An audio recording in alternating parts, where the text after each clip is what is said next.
Dans l'épisode précédent, nous avons vu comment Adnan Filali, inspiré par son père, a monté un empire de communication avec l'unique objectif de contourner le fisc et profiter de la crédulité de ses clients marocains. Dans cet épisode, nous nous intéresserons à la chute de Nevastop Inc., liquidée en 2016, et à la création d'une nouvelle entreprise, Nevastop Holding, toujours dans le but d'amasser du pactole, et vous verrez que vous êtes encore loin d'être au bout de vos surprises.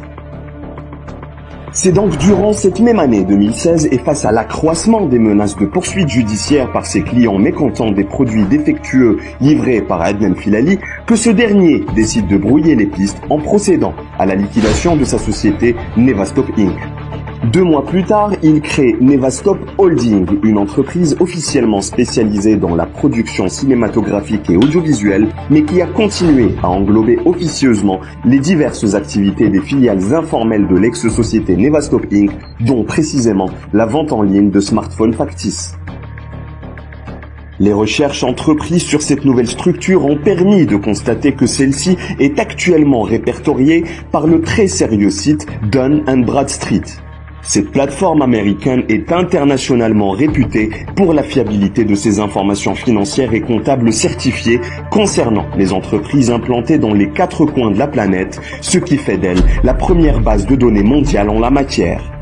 Mais le plus inédit dans cette découverte, c'est que Dun & Bradstreet, qui est également partenaire du portail marocain de référence Sharika.ma, indique que la société Nevastop Holding, qui appartient à Adnan Filali, emploie un effectif de 42 salariés et surtout réalise annuellement un chiffre d'affaires explosif, tenez-vous bien, de près de 9 millions de dollars, soit la bagatelle de 90 millions de dirhams. Écoutez donc sans plus tarder les révélations sorties de la bouche même de Adnan Filali sur les gains mirobolants de son business, des chiffres à faire pâlir d'envie n'importe quel homme d'affaires à l'affût de marchés juteux et fructifiants. Nous on fait de l'import-export, de la vente en ligne.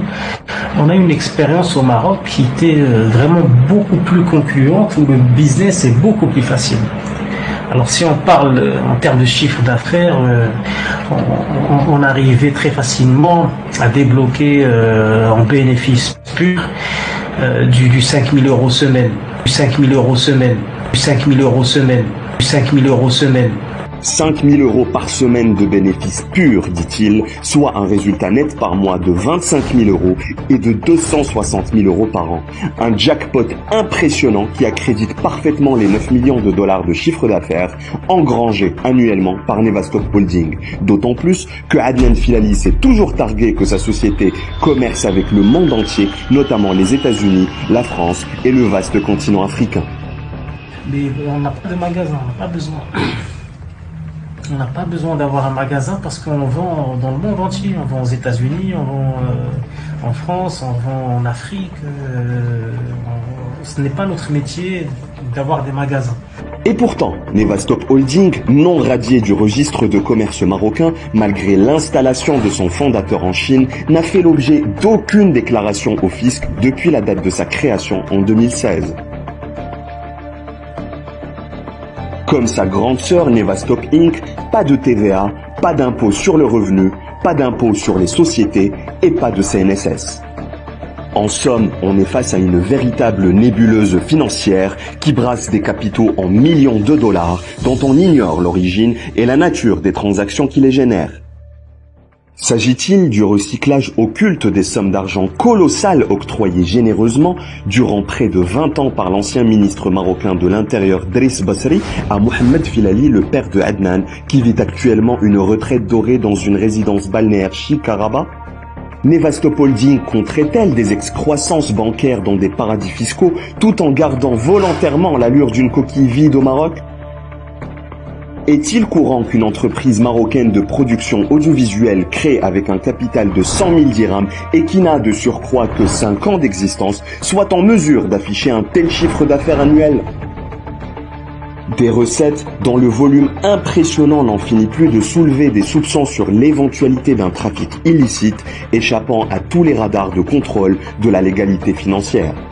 Ce sont là autant de questions lancinantes qui aujourd'hui interpellent sérieusement les autorités chinoises, connues pour leur intransigeance à l'encontre des business douteux et interlopes. Selon une source proche du ministère de la Sécurité publique de la République populaire de Chine, la principale autorité policière du pays, il est devenu pressant d'en savoir plus sur les réelles motivations qui ont poussé Adnan Filali, un autodidacte sans diplôme et sans qualification professionnelle, à immigrer à l'Empire du Milieu avec un visa business.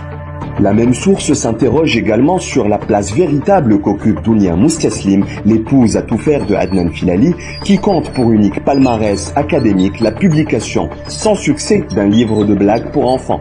Dounia n'a d'ailleurs pu bénéficier pour sa part que d'un simple visa familial, ne l'autorisant pas à travailler.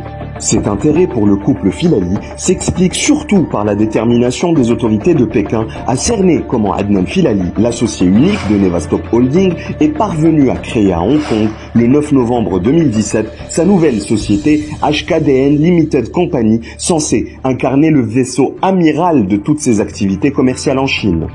Cette énigme est d'autant plus intrigante qu'en vertu de la législation de cette ex-colonie britannique et comme en atteste Adnan lui-même, sur un forum de discussion dédié aux expatriés en Chine, il n'est possible de fonder une entreprise à Hong Kong et d'y ouvrir un compte bancaire affilié qu'à la stricte condition de posséder une société active dans son pays d'origine.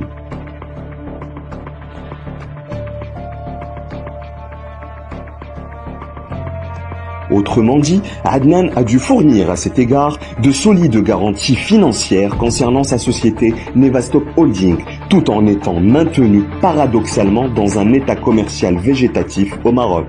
Il n'en reste pas moins qu'au-delà des circonstances floues dans lesquelles HKDN Limited Company a été créée à Hong Kong, nos investigations sur l'activité de cette nouvelle société ont permis d'exhumer de nouveaux cadavres, jusque-là bien enfouis dans les placards ténébreux des Filali. Ces fulgurantes découvertes, nous aurons le très grand plaisir de vous les révéler dans une prochaine vidéo qui risque cette fois-ci de marquer un tournant décisif dans le parcours épineux du couple Filali en Chine.